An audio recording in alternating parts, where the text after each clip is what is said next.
وأشوف الفاتلة.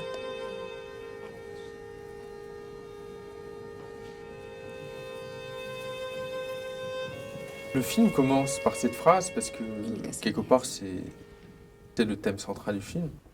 C'est d'essayer d'ouvrir ce qui nous obstrue le regard, d'enlever tout ce qui est de l'obstruction pour pouvoir accéder à une vision. C'est la vision de la vérité aussi, j'imagine. Et aussi, quelque part, c'est un film sur la fin du monde. Comme l'Autriche-Hongrie s'est tuée d'une certaine manière au début du siècle. Pour moi, c'est presque biblique. L'étymologie de l'Apocalypse, c'est pas la destruction, c'est le dévoilement. C'est le dévoilement du monde. C'est la question est-ce qu'on va comprendre le monde?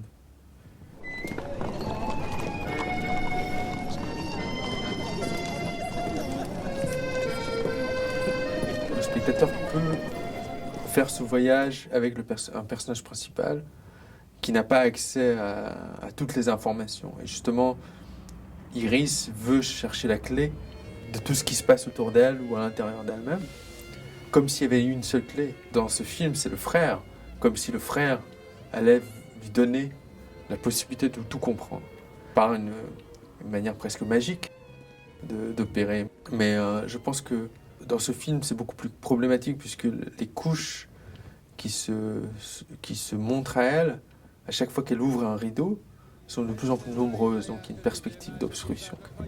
Donc il y a de plus en plus de niveaux, presque une galerie des glaces ou un labyrinthe. Et je crois que c'est ça qui m'intéressait, c'est de donner la possibilité au spectateur de partager ce voyage avec le personnage principal, qui est elle-même très limitée dans sa perception, et de ne pas pouvoir en sortir, puisqu'on ne peut pas non plus, nous, êtres humains, sortir de notre vie, on y est. Et c'est vrai qu'au début du siècle, on avait une autre perception du temps et de l'espace. Et donc peut-être que je voulais donner aussi une vision, une possibilité d'immersion dans un monde qui ne va pas aussi vite que le nôtre.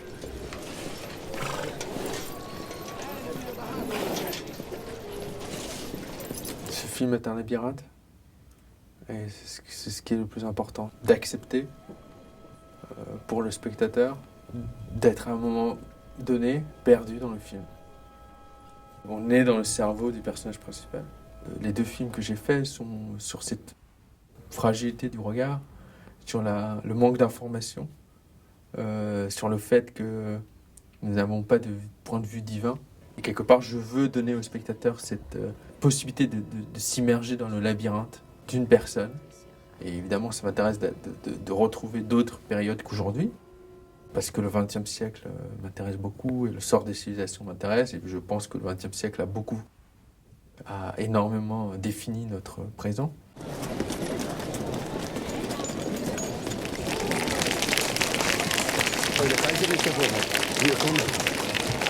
Et ce film est sur la perception et sur la perception de l'histoire, parce que l'histoire, avec un grand H, on connaît la Première Guerre mondiale. On pense qu'on connaît les événements historiques, mais je pense que quand on voit les événements historiques, c'est déjà trop tard. L'histoire, pour moi, elle se passe beaucoup plus d'une manière invisible. Quand on la voit, c'est déjà trop tard, c'est déjà les guerres. Mais ce qui se passe au cœur de la civilisation, au cœur de nous-mêmes, au cœur des âmes, tout ça n'est pas illustrable comme le cinéma souvent l'entend, ou le cinéma veut l'illustrer. Souvent les films opèrent comme des manuels, ou des manuels d'histoire ou des modes d'emploi à une époque. Et c'est aussi très carte postale quelque part. On veut rassurer le spectateur qu'il est en contrôle. Pour moi, c'était l'inverse. Pour moi, l'histoire n'est pas uniquement dans les titres des journaux. C'est quelque chose de plus enfoui, de plus profond. Ce sont des forces qui agissent d'autre manière. Et c'est peut-être que c'est ces forces-là, sous-jacentes, que j'ai voulu faire intervenir dans ce film. C'est-à-dire que je suis beaucoup plus intéressé par l'essence des sociétés que par leur organisation exacte. Mais c'est vrai qu'on retrouve la structure sociale. On retrouve la chapellerie, ces ouvrières, des chapeaux qui étaient quand même l'aristocratie des ouvriers, quelque part. La sophistication de la civilisation. Et puis en bas, tout ce peuple qui bouge, et on ne sait pas vraiment ce qu'ils veulent, mais si vous regardez les années 1890-1900, vous retrouvez, notamment en Europe centrale, beaucoup de groupements aussi bien artistiques que politiques, dont les buts ne sont pas vraiment très clairs. Voilà, donc c'est cette espèce de chaos du monde que j'ai voulu plutôt montrer.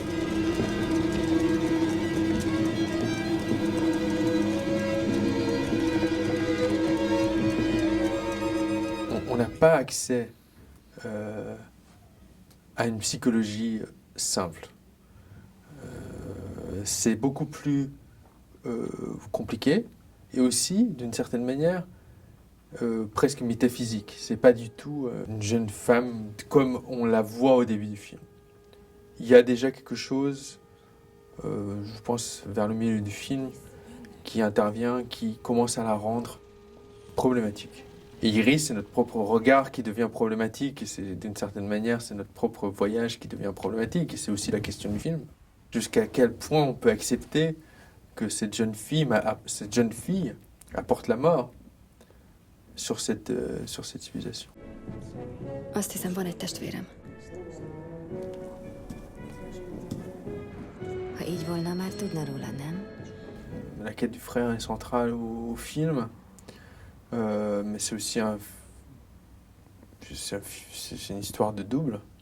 Le frère étant quelque part le double de cette jeune femme. Ce qui m'intéressait, c'est d'avoir un rapport entre l'homme et la femme, comme le rapport de double. Et je sais que c'est une période où on aime beaucoup opposer les hommes et les femmes. C'est très à la mode.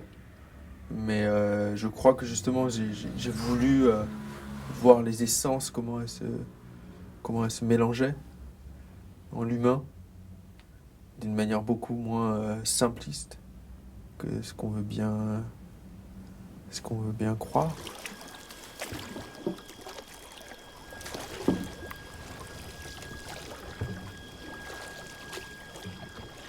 Une référence directe, c'est L'Aurore de Murnau de 1926, ou 27, qui est un film sur un monde imaginaire, mais entre réel et imaginaire, et aussi des projections mentales extrêmement fortes. Et je trouve que c'est un film qui parle aussi des espoirs et des désespoirs de la civilisation.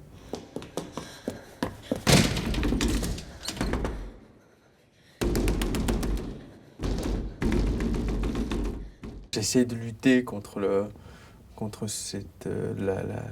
télévisualisation du cinéma, aussi bien dans sa manière d'expression que dans le fait qu'on a remplacé les projecteurs 35 mm par les écrans télé, grande taille.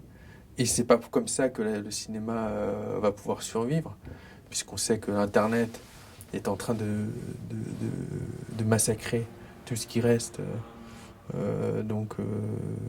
justement de cette possibilité de voir des films en grand. Et c'est pas le numérique qui va nous sauver de là. Donc justement, je crois que le support physique est le seul à pouvoir donner une expérience différente et meilleure du cinéma. Si on veut voir la télé, on peut rester à la maison, mais si on veut voir du cinéma, c'est dans le monde physique et le support argentique qu'on va le retrouver.